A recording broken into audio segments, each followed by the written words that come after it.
നമസ്കാരം, news prime മലയാളത്തിലേക്ക് സ്വാഗതം. കഴിഞ്ഞ 3 വർഷമായി ഇന്ത്യൻ സൈന്യത്തിൽ 2 ലക്ഷത്തോളം സൈനികരുടെ അഭാവമുണ്ട് എന്നുള്ളത് തുറന്ന് പറഞ്ഞത് മേജർ ജനറൽ GD ബക്ഷിയാണ്.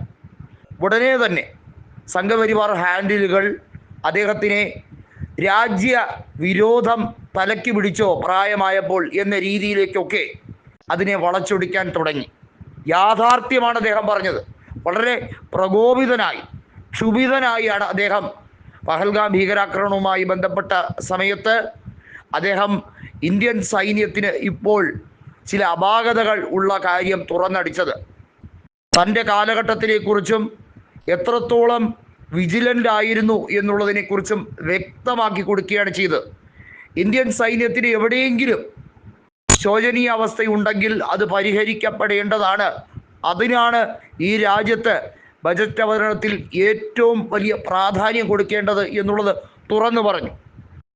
നരേന്ദ്രമോദി സർക്കാർ പലയിടത്തും അഭാവം കാണിച്ചിട്ടുണ്ട് എന്നുള്ളത് 2014 മുതൽ ഇങ്ങോട്ടുള്ള നിരവധിയായിട്ടുള്ള ഭീകരാക്രമണ പരമ്പരകൾ എടുത്തു നോക്കിയാൽ മനസ്സിലാകും. പാകിസ്ഥാൻ ഭീകരരെ വളർത്തുകയും ഉൽപ്പാദിപ്പിക്കുകയും ചെയ്യുന്ന രാജ്യമാണെന്ന് അറിയാമായിരുന്നിട്ടും അവർക്കെതിരെയുള്ള ശക്തമായ തിരിച്ചടി കൊടുക്കും എന്ന് വാക്കുകൾ കൊണ്ടല്ല പറയേണ്ടത്, മറിച്ച് പ്രവർത്തിച്ച് കാണിക്കുകയാണ് വേണ്ടത് എന്ന് GD ബക്ഷി പറഞ്ഞു. ഇപ്പോഴിത് അദ്ദേഹത്തിൻ്റെ സ്റ്റേറ്റ്മെൻറ്റ് വളച്ചൊടിച്ചിരിക്കുകയാണ് എന്ന് പറഞ്ഞുകൊണ്ടാണ് സംഘപരിവാർ ശ്രമങ്ങൾ നടക്കുന്നത്. വാസ്തവത്തിൽ പ്രതിപക്ഷം ഒരേ കാര്യം തന്നെയാണ് പറഞ്ഞത്. രാജ്യത്തിന് അസ്ഥിരത വരുന്ന രീതിയിലേക്ക് ആരെങ്കിലും നുഴഞ്ഞുകയറ്റമോ ഭീകരവാദ പ്രവർത്തനമോ നടത്താൻ ശ്രമിച്ചാൽ അവിടെ ഭരണ പ്രതിപക്ഷ കക്ഷി ഭേദമന്യേ ഒരുമിച്ച് നിൽക്കുകയും നാടൊന്നാകെ പോരാടുകയും ചെയ്യും. അടിയന്തരമായ പാർലമെന്റ് യോഗം ഉൾപ്പെടെയുള്ള കാര്യങ്ങൾ വിളിച്ചു ചേർക്കുന്നതിനെ പറ്റി പ്രതിപക്ഷ നേതാവ് രാഹുൽ ഗാന്ധി പറഞ്ഞപ്പോൾ മൗനം തുടരുകയാണ് പ്രധാനമന്ത്രി ചെയ്തത്. കേന്ദ്ര ആഭ്യന്തര മന്ത്രാലയം പല കാര്യങ്ങളിലും ഇന്റലിജൻസ് റിപ്പോർട്ട് മാനിക്കാറില്ല എന്നുള്ളത് നമുക്ക് ഒന്നും രണ്ടും അനുഭവത്തിൽ നിന്നും പഠിച്ചതല്ല.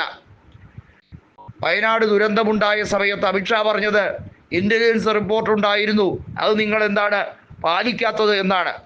എന്നാൽ ഒരാഴ്ച മുമ്പ് സുരക്ഷാ വിലയിരുത്തൽ ഉൾപ്പെടെ നടത്താൻ ചെന്ന അമിത്ഷാ എന്തുകൊണ്ട് ആഭ്യന്തര മന്ത്രാലയത്തിന് കർശന നിർദ്ദേശങ്ങൾ നൽകാൻ മറന്നുപോയോ എന്ന വലിയ ചോദ്യമുണ്ട്.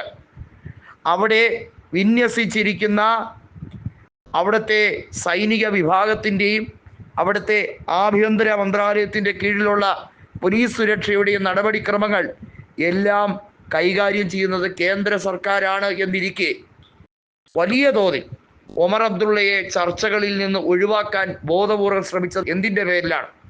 മുസ്ലിം വിരോധം തലയ്ക്ക് പിടിച്ച് ഇന്ത്യയിൽ ഭീകരാക്രമണം നടത്തുന്നവർക്ക് കൃത്യമായി മതമുണ്ട്, അത് ഇസ്ലാം മതമാണെന്ന് പ്രചരിപ്പിക്കാൻ നടത്തുന്ന തീവ്ര ശ്രമങ്ങൾക്കെതിരെയുള്ള ചെറുത്തുനിൽപ്പാണ് ഇപ്പോൾ നടത്തുന്നത്. ഒരു ഭീകരാക്രമണം നടന്നാൽ അതിന് മുതലെടുക്കാൻ അങ്ങേയറ്റം ബാലിശമായി ശ്രമിക്കുന്ന പ്രധാനമന്ത്രിയും ആഭ്യന്തരമന്ത്രിയും പറയുന്നത് കേട്ട് വെള്ളം തൊടാതെ വിഴുങ്ങാനിരിക്കുകയല്ല പ്രതിരോധ വകുപ്പ് മന്ത്രി രാജ്നാഥ് സിംഗ്.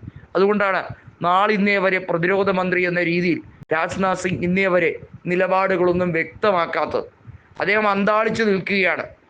ഭരണപക്ഷം ഈ കാര്യത്തിൽ കൃത്യമായ ഒരു സർജിക്കൽ സ്ട്രൈക്കോ അല്ലെങ്കിൽ അത്തരത്തിൽ ഒരു പ്രത്യാക്രമണം നടത്തുന്നതിന് പകരമായി ഈ രാജ്യത്ത് വീണ്ടും മതസ്പർദ്ധയുണ്ടാക്കുന്ന രീതിയിലുള്ള പ്രചരണങ്ങൾ അഴിച്ചുവിടാൻ ശ്രമിക്കുന്നു. അതിനെ പിന്താങ്ങുന്ന ഗോദി മീഡിയകളെ എല്ലാ തരത്തിലും പുകഴ്ത്തുന്നു. മനം മടുത്തിരിക്കുന്ന വ്യക്തിയാണ് രാജ്നാഥ് സിംഗ്. പാർലമെന്റിൽ അധികാരവും മന്ത്രിസഭയിൽ രണ്ടാമനും എന്ന് പറച്ചിലേ ഉള്ളൂ, സ്ഥാനമാനങ്ങൾ മാത്രമേ ഉള്ളൂ. യഥാർത്ഥത്തിൽ BJPയുടെ അജണ്ട സെറ്റ് ചെയ്യുന്നത് 2 ആളുകൾ മാത്രം.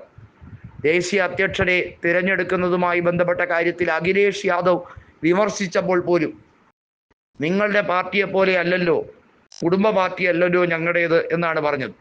എന്നാൽ കോർപ്പറേറ്റുകളുടെയും ഏതാനും ചില സ്വാർത്ഥ വ്യക്തികളുടെയും മാത്രം കുടുംബ പാർട്ടി തന്നെയാണ് BJP എന്നുള്ളത് വ്യക്തമായി കഴിഞ്ഞിരിക്കുന്നു.